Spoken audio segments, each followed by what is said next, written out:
Inspiring interviews with today's top landlords. This is the Rental Income Podcast. And now, Dan Lane. I've got a really interesting follow-up interview for you today. We first met Will and Veronica 2.5 years ago on episode number 187. On that podcast, they talked about how they got started and how they went from 0 to 11 rentals. Since we've talked to them, they've been able to double the size of their rental portfolio, and they're at a point now where their rentals are buying them more rentals. So how do you do that? Well, they've taken the equity in some of those earlier properties, and they've used that to buy more properties that produce them even more cash flow. So it's kind of like magic, if you ask me. But on the show today, we're going to figure out exactly how they did it. Joining us on the show today from San Antonio are Will and Veronica Pritchett. We'll take a really quick break to thank our sponsors. We'll come right back and we'll meet Will and Veronica. Being a landlord just became a lot easier thanks to Tenant Cloud. They have everything you need to manage your rental properties all in one place, from taking online applications to creating custom leases specific to your state and collecting rent online. And this is really cool. They actually have local contractors in your area to help you when you have a repair call. That's right, contractors in your area that are there for you when you need them. Everything is right there, all in one place. How much does it cost? Well, this is crazy. It's totally free to sign up. It's not a trial. It's free forever. They do have some paid plans, but it's totally free to sign up and get started. Just go to tenantcloud.com. That's Tenant Cloud, C-L-O-U-D, tenantcloud.com. The first step in buying a rental property is to get pre-qualified, and I would suggest you work with a lender that specializes in working with investors, because the last thing you want to have happen is to get to closing and find out the money's not there and you can't close.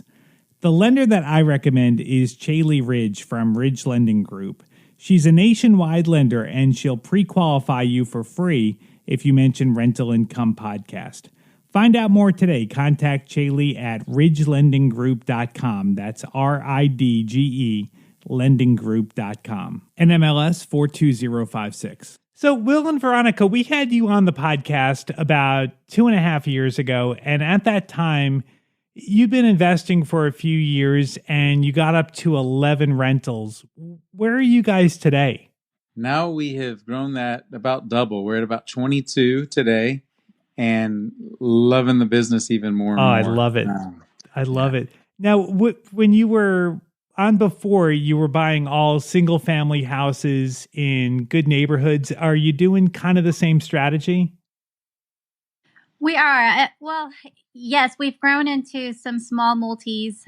So we love single family. It was where we started, and still love a lot about single family homes. But once we moved into the small multis, we realized how much we were able to increase the cash flow for a lot less work.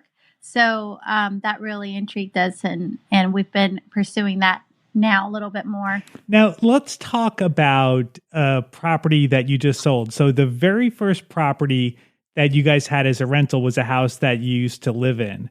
And then the first property that you bought as a rental was a single family that you guys owned for a while, but you just sold it. Why did you sell it? That's a good question, Dan. We're kind of hoarders of property, and it really takes some arm twisting for me to want to sell anything. Because normally what I hear people say is, I wish I hadn't sold that house I had 10 years ago. I rarely hear people say, I'm so glad I sold that house I sold 10 years ago. Veronica convinced me that we could better use that capital in reinvesting it into another multifamily property. And really, the property had served a lot of purposes. When we bought it, it was on the MLS. We were fairly newly married, and we didn't have a lot of money. We were both working full time. And that property really exhausted our savings, and we'd been saving for that property. But by the time we were done with the repairs, which were basically flooring, paint, and baseboards, we really thought HGTV might come knocking and offering us a TV show. Since then, we've done much deeper renovations, much more significant renovations. But at the time, it was a lot, and it was out of our savings. And by the time we got it rented, we were just hoping no repairs would be requested until we got a couple rent payments because we were pretty Right. tapped out. Fast forwarding a few years, we learned about the BRRRR strategy. So we sort of did a slow BRRRR as that property appreciated and was paid down some. We refinanced it and pulled some cash out, and that went to buy 2 more rental properties. And then later, as we'll talk about, we parlayed that into a triplex. So that one property sort of spawned 5 more doors in our portfolio. And it had, because we had taken cash out, and property taxes are significant here in Texas, the cash flow is diminishing as the taxes went up, and the, having taken cash out, our payment went up a little bit. So we decided it'd be a good time to take the equity and move it into a better cash flowing asset. Now, when you took that cash out and you bought 2 more properties, were you netting a lot more money when that was all said and done, or did you kind of end up in the same place? Just now you've got the same cash flow, but you have more doors. No, we definitely netted more. Awesome. The cash flow on the original property went down slightly, but because we were using a BRRRR strategy and buying the other 2 replacements, that cash went farther because we were being creative, adding value, and refinancing. So we ended up with probably $600 or $700 more a month between those 2. That whole transaction. Wow. And 2 additional doors to so you to were ride. You were making $600 or $700 a month more having the extra 2 properties. Right. All right. So you sold that property. Did you sell it with the tenant in there, or did you wait for them to leave? So that was tricky. So the lease was up for renewal, but the tenant had been there, I don't know, about 2 or 3 years, and she loved the house. So that was really hard. That's the first time I had ever had to do that. So I explained to her that we were not going to renew it, that we had to sell it. And she really was upset about it. That's her home. And so we talked about it and explained to her the property taxes and, how much rent would have to increase for her to be able to stay there. So she finally understood. So what we did is we helped her find a new place to live, and we gave her a moving fee, like a moving bonus, or, and with a thank you card, and tried to be respectful as possible and help her with that transition. Just to be respectful of, we understand that is her home, and we pride ourselves in, our company's called Home Again Properties because it is their home. But she was really appreciative, and we gave her time. We gave her the 30-day notice, and we helped her find a place. So she was fine. She found another house in the area, and I helped her with some moving costs. So it all worked out in the end. So it was up for renewal, and we just did some minor touch-up work to it, and listed on the MLS right away, and had multiple offers above asking price because the market's crazy within 24 hours. It's really nuts. And then when you sold that property, then you bought a 3-unit building. Did you guys do a 1031 exchange, or did you pay the taxes on the gain from that house? No, we did a 1031 exchange. And it was our first 1031 exchange. So we learned a lot of things in the process. I've always been one to read and try to figure out every answer to every question before we act. And Veronica's a good balance to that. And she learns well by doing. And we called a 1031 company and learned the ins and outs. And it was really easier than I thought it would be. We do a lot of traveling in the summers with our children. And so we were traveling. And when this transaction was sold, the first house, we hadn't even begun the search for the replacement property. And we had, I believe was it 45 days to identify a replacement property? Mm-hmm. So we had to move pretty quickly. And lo and behold, on the MLS, we had found another property that was back on the market. And we negotiated a price, and it worked out. And we're really loving that property, and the cash flow is much greater than the original house. Yeah, like that's scary because, I mean, you do have a very limited time with the 1031 exchange. And for anyone that doesn't know, a 1031 exchange is just a way that you can defer the taxes when you sell a piece of real estate. So, like, were you concerned that maybe you wouldn't be able to find something in time? Yeah, I think we were a little bit. We could have bought two single family houses, and there's different rules on the values that you need to reinvest. You can't really downsize and still shelter the gains. But the worst case scenario is we pay the taxes and we're out the fee to the 1031 company. Right. So we thought Right. it's worth the fee to try it, and it worked out well. And having that, I think, actually helped on our negotiation on the process on the purchase because we had a good, healthy down payment. And so I'm glad that we did it the way we did. I think we'll have this property for years to come. And the down payment, that was just basically equity that was created because the first property went up in value. Yes, that's where real estate is such a powerful vehicle. I'm still amazed because at this point, remember we did the cash out refi, so we had already pulled out the cash that we had that was out of our pocket. So now selling this property, the net proceeds from the sale of that property is really all principal pay down and appreciation gain. So it's really not any money out of our pocket. So we go to sell that property and that money goes to the 1031 exchange for them to hold. So it never hits our bank account. But it was all appreciation and principal pay down at that point for what we ended up, our net proceeds for the sale of that property, which is really, to me, it's insane that we're buying a triplex. It really is. Out of pocket. I mean, when you think about that, like, this is nothing you could have planned. I mean, there's no.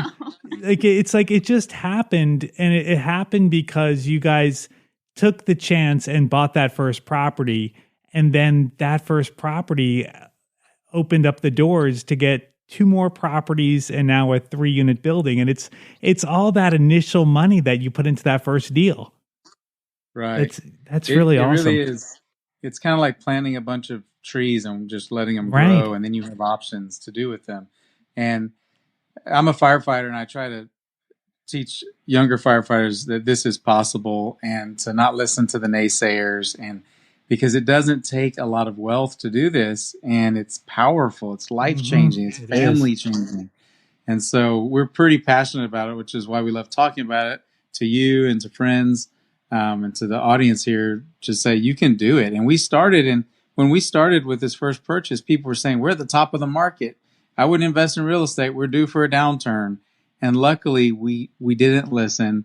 We were done listening to naysayers, which had deterred us for years prior. And we decided we're jumping in with both feet. And here we are again. People are saying, don't invest. And we're buying a triplex at the, quote, top of the market, right, by a lot of people's opinion.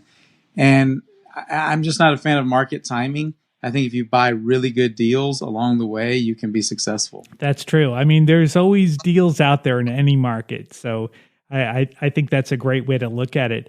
Now, I know you're a big fan of the BRRRR strategy and rehabbing properties. Did this 3-unit need any work, or did you already have tenants in there? So that's another great thing. I get so excited talking about this deal. So the landlord had already 3 wonderful tenants in place that have been there for a very long time. So it was cash flowing from day one. It did need minor stuff. I ended up just doing minor, replacing some fascia boards and painting it, just freshening it up really, but no major repairs. I mean, the tenants were still there. So it's just minor rehab. So if I can add add on to that, Dan. Yeah. So there's going to be another BRRRR component to this one because we bought it at enough of a discount. We deferred the taxes and rolled that equity into this deal. But now we have additional equity that we're going to take out at a refinance point in the future and access some of that same capital again, tax-free, out of this property. And just keep things going. That's great. That's great. Now, I know you guys are really picky with your client, with your tenants, but when you're buying a property that already has tenants in place, you can't pick them. So did you guys do any kind of screening, or is there any kind of way you can check out to make sure these tenants are going to be good? Right. So I do ask for the existing lease contracts and look over those. And then we did look at the landlords' profit and loss statements and their T12, any kind of financial statements that they would offer. But what I really like to get is an estoppel agreement where I can take the current lease agreement and go talk to the tenant and make sure that that's what they're paying, that there's no other agreements. For example, make sure that is their security deposit, or make sure there's not like some sort of agreement like they get a discount for, I don't know, watering the grass or, whatever, Right. any other thing that could possibly not be in the lease agreement. But this landlord did not feel comfortable with that. And that was kind of weird. But when I walked through the properties, I was able to meet the tenants and talk to them. So I just got a feel for them. So it is a little bit of a risk, but they were only 12 months lease contracts, and they were up, I don't know, it was only a few months left in the contract. So I thought, well, worst case scenario, I just won't renew it, and start over with a new tenant. But we were getting it at enough of a discount that risk was worth taking. And I think for new investors, looking for tenanted properties can be an opportunity, because a typical retail buyer is not going to be interested in buying that. And it's in a market like this, you have to find opportunity. And so buying a property that would intimidate other people, like one with 3 tenants in place, might be an opportunity to get a discount. Absolutely. And then you deal with the problems that might be there or might not be there. And in this case, there really weren't any problems. They're all going to be with us, I think, for quite a while. And how long has it been since you guys closed on that property? October, I think. Okay. So, all right. So it's been a few months, and everyone's paying. You haven't had any problems? No, not at all. It's kind of funny. Just transitioning them into our systems, and everything is paid automatically online, and they were used to having somebody go to their door and collect rent. So just transitioning them into our systems, and then part of our system too is they call the contractors. We have a great team of contractors, and so the plumber and the electrician and so forth. So it's just training them and letting them know who to contact for what repair, and just training them basically is what I call it. And so it's been great. They're really good people. I love it. So where are you guys going from here? I mean, when we check in with you guys here again in the future, where do you think you're going to be? Do you guys have a goal on how many doors you want to get to? Well, that's a good question, Dan. Our original goal was 10 doors before I retired, and that happened a lot faster than we thought. Here we are at 22. We had raised the goal to 30, which we think we'll accomplish this year.